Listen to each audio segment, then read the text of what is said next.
Today, we're going to break down the beautiful and practical wisdom of Guruji into a really simple guide for a better life. This isn't about complicated rituals or anything like that. It's about making small, powerful shifts in how we live every single day. So let's start with the absolute foundation of it all. This is the perfect place to start, isn't it? It's just so direct and true. Before we can even think about achieving anything else, we've got to take care of the body we're living in. It's a simple truth, and it grounds everything else we're about to explore. And this one idea, it's like the bedrock for what comes next. Guruji's 3 core pillars for a life well lived. We're going to start by mastering our inner self, our inner wealth. Then we'll see how that creates harmony with the world around us. And finally, we'll dive into how to deepen our connection to the divine. Okay, let's get into our first pillar, your inner wealth. This is where it all begins. Guruji teaches that a truly good life has to start from the inside out. It's all about mastering our own physical health and our mental clarity first, before we can really hope to make a positive impact on the world around us. And just look at how simple this is. Guruji's advice isn't about some complicated diets or expensive supplements you have to buy. Nope. It's about getting back to simple, natural foods that have real benefits, things that purify your blood, that strengthen your body. It's such a great reminder that taking care of our physical health, our temple, can be really straightforward and accessible to literally everyone. Okay, so moving from the body to the mind. Wow, this is a powerful one. This is a call for total emotional freedom. Think about it. When we tie our own self-worth to what other people think, we're basically handing them the keys. The whole point here is that true inner wealth comes from being centered in yourself, from being under your own control, no matter what anyone else says. And that just naturally brings us to our second pillar, harmony with others. See, once you start building up that inner wealth, that peace and self-control, it has to go somewhere, right? It just naturally flows outward. So this pillar is all about how we translate that inner calm into our relationships with our family, our community, and yeah, the whole world. I just love this. What this shows us is that spirituality isn't some separate thing you do on the weekends. It's right in the middle of our daily lives.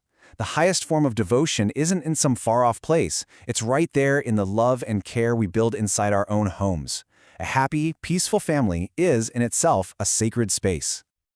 This completely flips the script on what wealth really means, doesn't it?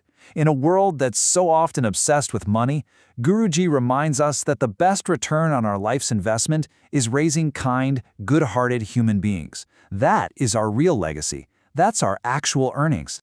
So how do we actually deal with the world outside our front door? Well, with this incredibly simple, easy-to-remember rule, the ABCs. Never abuse, never blame, never curse.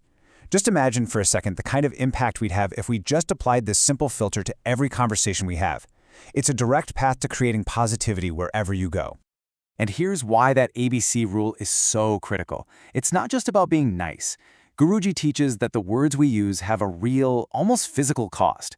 When you gossip, you're basically making a spiritual trade. You lose your own good energy, your blessings, and you take on their negativity. It's a pretty powerful reason to choose our words very, very carefully.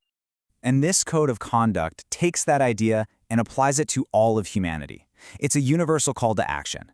The first impulse should be to help, no questions asked. And if for some reason you just can't, the bottom line is so simple and profound. At the very least, do no harm. And that brings us to our third and final pillar, the divine connection. So we've worked on our inner peace, and we've worked on our outer harmony.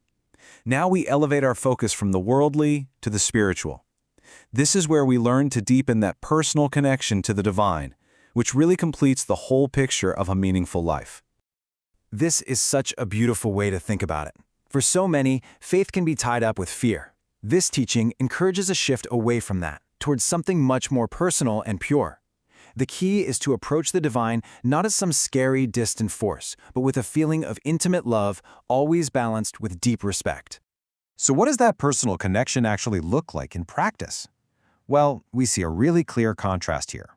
On one side, you have dependence on external things, like relying too much on other people, or on objects like birthstones, which Guruji warns can even have negative effects. But on the other side, you have a path of self-reliance. It's about trusting your own faith, your own direct line to the divine. This brings that big idea right back into our homes, reminding us that our home is our spiritual center. It's about being really mindful of the energy we bring in. That means treating sacred symbols with the respect they deserve and being aware that even things like paintings can carry the energy of the person who made them. The goal is to consciously create a clean, peaceful, spiritual space right where you live. And really, this is the ultimate message that ties everything together. Underneath all the different names, the different rituals, Guruji teaches that the core language of every true faith is exactly the same: love, compassion, and service to others. It's such a powerful reminder of what connects all of us. So, we've explored the 3 pillars: inner wealth, harmony with others, and the divine connection. But, knowing the path and actually walking the path are 2 totally different things. This final section pulls it all together with one absolutely crucial idea: self-effort. What a powerful way to put it. This is a call to be an active participant in our own spiritual lives. It is so easy to just drift along, to just go with the flow of daily distractions. But true growth, real growth, requires conscious, deliberate effort. It means choosing to swim against the current. And here's the practical way to do that. The call to action is so clear. Just carve out some time, every single day. Disconnect from all the noise of the world for a bit and reinvest that energy inward. Whether it's meditation or just quiet reflection, it's about actively strengthening that bond with the divine. And so we'll end with a question for you. From caring for your health, to practicing the ABCs, to finding a few moments of quiet. This path is made of simple, practical steps. The only question is, which one will you carry into your day today?